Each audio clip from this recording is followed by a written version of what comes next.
Money. It's something every one of us thinks about every single day. Earning it, saving it, spending it, investing it. But have you ever paused to ask yourself, why do we behave the way we do with money? Why do some people with average incomes retire peacefully while others earning crores live in constant stress? That's exactly what Morgan Housel explores in his powerful book, The Psychology of Money. This isn't a book about financial formulas or stock market strategies. It's about how people think and feel about money and how those invisible emotions often matter more than any number on a spreadsheet. The most fascinating idea in the book is that financial success has less to do with intelligence and more to do with behavior. You don't need to be a financial genius to become wealthy. What you need is patience, humility, discipline, and emotional control. The world is full of smart people who make bad financial decisions, not because they lack knowledge, but because they let emotions drive them. Everyone has their own story about money. If you grew up struggling financially, your relationship with money will be built around fear and security. If you grew up with abundance, you might see money as an opportunity and growth. That's why no two people view money in the same way. There's no universal formula, just personal experiences shaping personal choices. Housel beautifully explains that luck and risk are two invisible forces guiding every financial journey. Bill Gates became one of the richest people in the world, not just because he was brilliant, but because he happened to attend one of the few schools in the 1970s that had a computer. That one piece of luck changed his entire life. Meanwhile, someone equally smart may never get the same break. The lesson?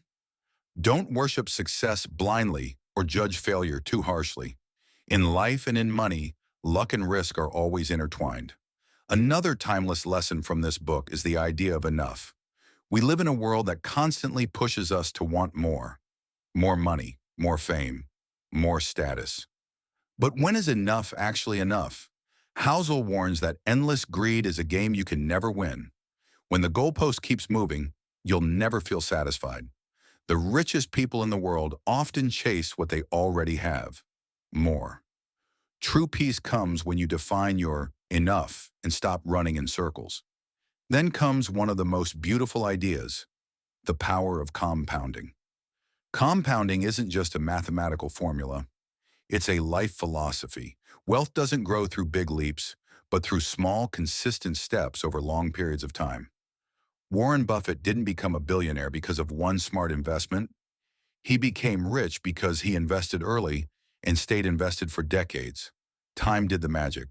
The sooner you start, the more time becomes your silent business partner. One of the most mind-opening parts of the book is when Housel says, "Wealth is what you don't see." We often confuse looking rich with being rich. You might see someone driving an expensive car and assume they're wealthy, but that's just visible spending. Real wealth is invisible. It's the money that hasn't been spent, the investments quietly growing in the background, the financial freedom to walk away from anything that doesn't serve you. And that's another truth. The ultimate goal of money isn't luxury, it's freedom. Freedom to wake up and do what you love. Freedom from anxiety. Freedom to spend your time the way you want. When you save money, you're not just collecting numbers. You're buying yourself control over your own time. But Housel also reminds us that life-changing success often comes from a few key moments, not from daily perfection. In investing, these are called tail events, rare moments that change everything. You don't have to be right all the time. You just have to survive long enough to experience your big wins. The key to wealth is endurance, not perfection. Another powerful reminder is that you're not crazy. The way you think about money makes sense for you. We all make decisions based on our past experiences. Someone who's seen poverty will act differently from someone who's never struggled financially. So when you see people making choices that don't make sense to you, remember, it probably makes perfect sense to them. Money is emotional, not logical. Now let's dive deeper into a few more insights that make this book so life-changing. Many people believe they can control their financial future by predicting markets or timing investments. But Housel says that's an illusion. The world is unpredictable. Instead of trying to control outcomes, focus on being resilient. Build an emergency fund. Diversify. Prepare for bad times rather than pretending they'll never come. Wealth is not about predicting, it's about surviving. There's also a powerful difference between being rich and being wealthy. Being rich is about how much you earn right now. Being wealthy is about how long you can sustain your lifestyle without worrying about money. You can be rich and stressed, or you can be wealthy and peaceful, but peace is impossible if you keep comparing yourself to others. Social comparison is the biggest destroyer of happiness. Someone will always have more, a bigger house, a better car, a higher salary, but their life isn't yours.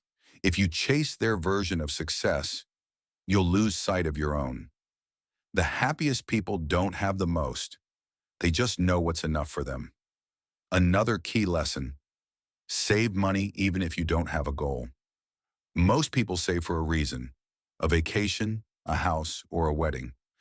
But Housel says the best reason to save is no reason at all, because saving without purpose gives you flexibility. It gives you options when life surprises you, whether that's losing a job or finding a new dream. Money saved without a plan becomes a cushion for your mind. It gives you peace, not pressure.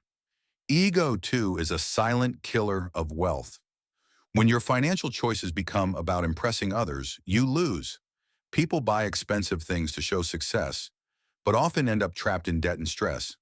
True power is when you can afford something and still choose not to buy it. Humility is the foundation of lasting wealth. Another profound point: you can't copy someone else's financial plan. What worked for Warren Buffett may not work for you. What works for your friend may not fit your lifestyle. Everyone's financial journey is shaped by their emotions, goals, and risk tolerance. That's why money is deeply personal. Don't follow trends. Create your own map to financial freedom. And if there's one golden rule of wealth, it's this: patience always wins. In the short term, markets are emotional and unpredictable.